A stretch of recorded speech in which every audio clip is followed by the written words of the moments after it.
шеңберін жасайық. Мейірімді жүрекпен, ақ бетікпен амандасып алайық, бір жадырап қалайық. Жүзімізге қараңыз, бал жанған баламыз. Бізге қымбат күн шуақ, бізге қымбат бұл сабақ. Жарайсыздар балалар, бүгінгі сабақта біз 3 топқа бөлдік. Бірінші топтар қандай пішіндер? 3 бұрыш. Екінші топ? Шеңбер. Үшінші топ? Тік 4 бұрыш. 4 бұрыш. Ал балалар, өткен сабақты есімізге түсіретін болсақ, өткен сабақта біз 1-ден 10-ға дейінгі сандарды өттік. Қане есімізге түсірейікші? 2.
қатарын.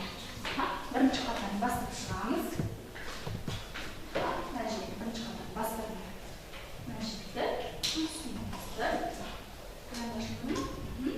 Қанекей бәріміз тапсырманы орындаймыз, иә?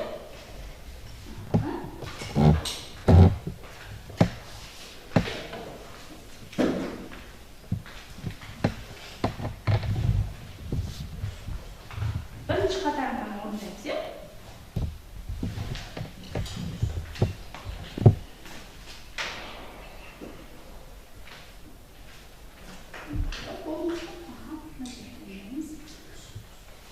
Ал болдық па балалар? Бірінші қатарынан орындаймыз, иә?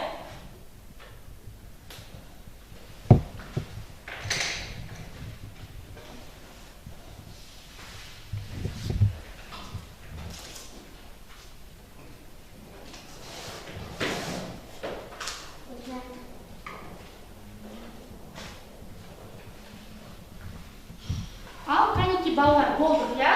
Қолымызды партаға қоямыз, денемізді тік ұстаймыз, иә?